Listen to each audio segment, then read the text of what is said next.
Hello friends, welcome to channel एडोफार्म।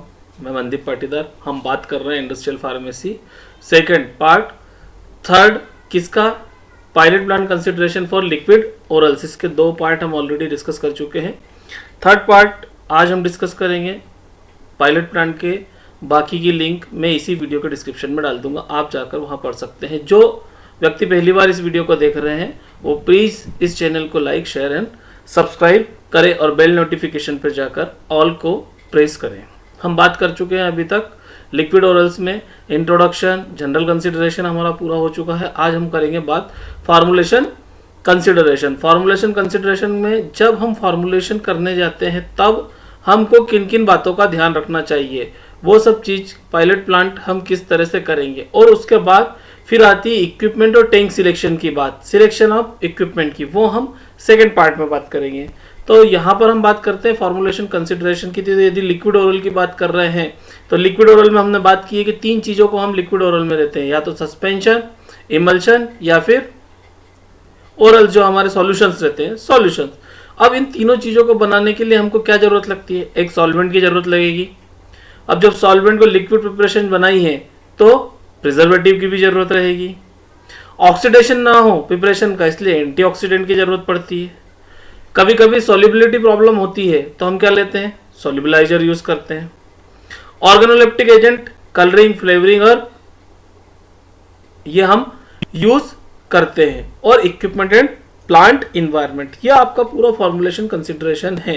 अब ये आपकी पूरी फॉर्मुलेशन पे इतनी चीजें इफेक्ट करती है। अब सॉल्वेंट की बात करते हैं तो सॉल्वेंट हम कौन सा लेते हैं, मेनली जो लेते हैं वो water, alcohol, glycerol, polyethylene glycol, propylene glycol, ये सबसे ज़्यादा यूज़ करते हैं। और भी सॉल्वेंट यूज़ करते हैं, ऐसा नहीं है कि नहीं करते, लेकिन मैक्सिमम यही हम यूज़ करते हैं। अब वाटर की बात कर लेते हैं तो जो हमारा नॉर्मल ड्रिंकिंग वाटर है इसके कंपेयर में हम प्यूरिफाइड वाटर लेते हैं, जो कि सॉलिड इम्प्योरिटीज जो रहती है उसमें वो कम देखने को मिलती है।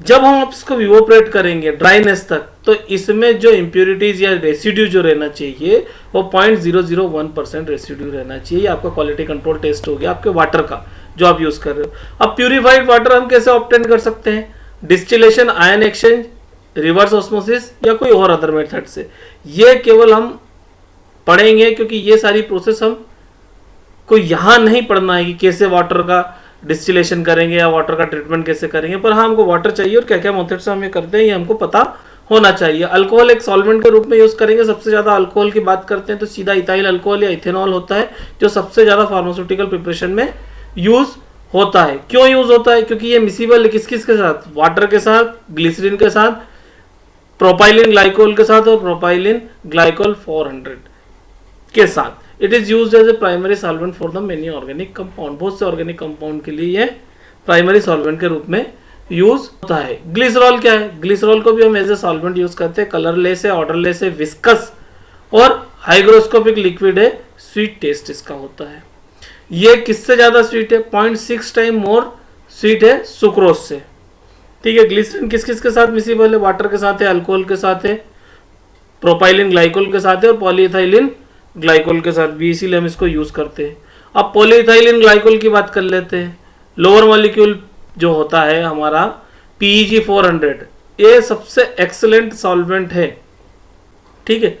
ये जनरली क्या होता है, जो हमारे ड्रग है सॉल्वेंट के रूप में यूज करते हैं, जो हमारा सॉल्युबलाइजिंग एजेंट है, एक्टिव सब्सटेंस और एक्सिपिएंट है, उसके लिए हम यूज करते हैं। सेमी सॉलिड प्रिपरेशन में भी इसको बहुत ज़्यादा यूज किया जाता है। प्रिजर्वेटिव, हम सब जानते हैं कि लिक्विड प्रिपरेशन खराब होने की संभावना सबसे ज़्यादा रहती है, इसलिए हम इसमें प्रिजर्वेटिव यूज कर सकते हैं, करते हैं, कर सकते नहीं, करते हैं।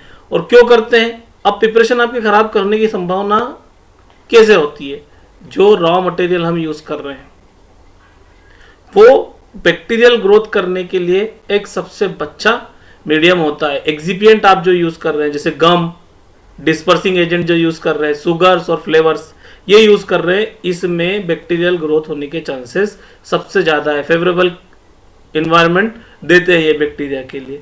दूसरा, हम जो इक्विपमेंट यूज कर रहे हैं, हमारा जो सराउंडिंग का इन्वायरमेंट है, पता पड़े हम जहाँ पर सिरप बना रहे हैं या सॉल्यूशन बना रहे हैं, इमल्सन बना रहे हैं, वो फंगस लगा हुआ है, तो आपका इन्वायरमेंट जो है पर्सनल कंट्रीब्यूशन, आप जो जो व्यक्ति बना रहा है उसको कोई स्किन प्रॉब्लम है, कोई प्रॉब्लम है, कंटामिनेशन वो कर रहा है, इसके कारण से क्या हो गया, प्रिजर्वेटिव की जरूरत है। हालांकि ये सब चीजें देखी जाती है जब इंडस्ट्री में काम करते हैं व्यक्ति, जब फॉर्मुलेशन करते हैं तो ये सब चीज चेक करी जाती है, ऐसे व्यक्ति को जाने नहीं दिया जाता। पर फिर भी कोई व्यक्ति किसी दूसरे कंपार्टमेंट से आया और इस कंपार्टमेंट में आया जहां पे मैन्युफैक्चरिंग चल रहा है, तो बैक्टीरिया का फ्लो हो सकता है उसके साथ। प्रिजर्वेटिव क्या करते हैं, प्रोटेक्ट करते हैं माइक्रोबायल ग्रोथ को। अब एक प्रिजर्वेटिव की यदि हम बात करते हैं तो कैसा होना चाहिए, उसका स्पेक्ट्रम बड़ा होना चाहिए, उसकी जो एंटी माइक्रोबायल एक्टिविटी बड़ी होना चाहिए और ज्यादा से ज्यादा माइक्रोब्स को कवर करे, यानी कि ग्रोथ नहीं होने दे, जो उसकी एक्टिविटी है उसको मेंटेन करके रखे थ्रू आउट द प्रोडक्ट। मतलब आप उसकी सेल्फ लाइफ स्टडी कर रहे हो तब तक उसको यूज करना चाहिए। दूसरा, बी नॉन टॉक्सिक, ये नॉन टॉक्सिक होना चाहिए। दूसरा, कंपेटिबल होना चाहिए जो कंस्टिट्यूएंट आप प्रिपरेशन में यूज कर रहे हैं उनके साथ, ठीक है।